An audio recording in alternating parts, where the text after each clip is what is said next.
যাদের শরীরে দুইটি দাগ আছে ওই শরীর কখনো জাহান্নামে যাবে না, সে অবশ্যই জান্নাতে যাবে। হাদিসটি সহিহ তিরমিজির 1669 নম্বর হাদিস এবং সহিহ আত-তারগিবের 1376 নম্বর হাদিস।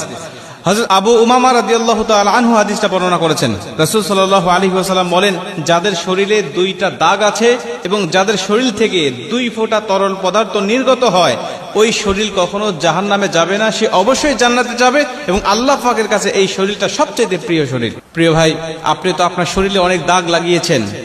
প্রেমিকার জন্য, তাকে পাওয়ার জন্য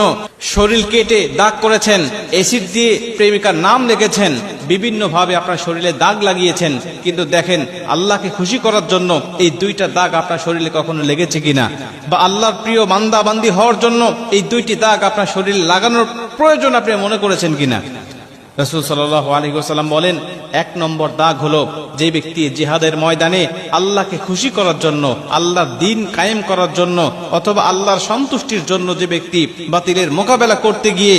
শত্রু পক্ষের আঘাতে তার শরীরে ছোট্ট একটা দাগও যদি বসে যায়, এই দাগটা কিয়ামতের ময়দানে সুপারিশ করে বা এই দাগটা থাকার কারণে কিয়ামতের ময়দানে আল্লাহ পাক তাকে জান্নাতে দিয়ে দিবে। প্রিয় ভাই, এজন্য আল্লাহ রাব্বুল আলামিনের জমিনে, আল্লাহর জমিনে আল্লাহর দ্বীনকে বাস্তবায়ন করার জন্য যাদের শরীরে দাগ লেগেছে, যাদের শরীরে কোনো চিহ্ন বসে গেছে, মনে করবেন যে আল্লাহ পাক আপনাকে জান্নাতি বলে মনোনীত করেছেন বিধায় এমন একটি দাগ আপনার শরীরে দিয়েছেন। নবীজি সাল্লাল্লাহু আলাইহি ওয়াসাল্লাম বলেন, 2 নম্বরে ফরজ ইবাদত সমূহের কোন একটি দাগ যদি তার শরীরে দেখা যায়, যেমন যদি কোনো ব্যক্তি ফরজ ইবাদত করতে গিয়ে, যে কোনো ফরজ ইবাদত করতে গিয়ে ওই ইবাদতের কোনো চিহ্ন যদি তার শরীরে বসে যায়, নামাজ পড়তে পড়তে সেজদা দিতে দিতে কপালে তার কালো দাগ বসে গেছে, পায়ে তার বিভিন্ন ভাবে কালো দাগ হয়ে গেছে, শরীরে অঙ্গ প্রত্যঙ্গে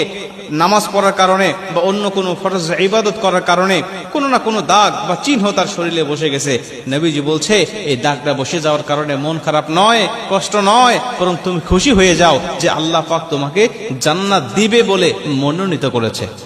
এজন্য আমরা শরীরে অনেক দাগ আমাদের আছে, অনেক দাগ আমরা লাগাই, অনেক দাগ ইচ্ছা করে মানুষকে খুশি করার জন্য, দুনিয়ার মানুষকে দেখানোর জন্য বিভিন্ন ভাবে আমরা শরীরে দাগ লাগাই। অনেকে আবার ট্যাটু অঙ্কন করে, যেটা আল্লাহ স্পষ্ট হারাম করেছেন। আমরা এই ট্যাটু অঙ্কন করে মানুষকে দেখানোর চেষ্টা করি, মানুষকে খুশি করার চেষ্টা করি, ভালোবাসার মানুষকে পাওয়ার জন্য আমরা শরীরটাকে অ্যাসিড দিয়ে পুড়িয়ে আমরা তার নামটা লিখতেও আমরা দ্বিধাবোধ করি না, যে মহান রবকে খুশি করতে পারলে আমার জীবন ধন্য, এহকাল পরকাল দুটাই ধন্য। ওই রবকে খুশি করার জন্য এই দাগগুলো আমাদের শরীরে লাগানো অবশ্যই কিন্তু দায়িত্ব এবং কর্তব্য। এজন্য আমরা দেখি এই 2টা দাগ আমাদের শরীরে আছে কিনা, যদি না থাকে লাগানোর চেষ্টা করব, অবশ্যই আল্লাহ পাক এর বিনিময়ে উত্তম প্রতিদান আমাকে দান করবে।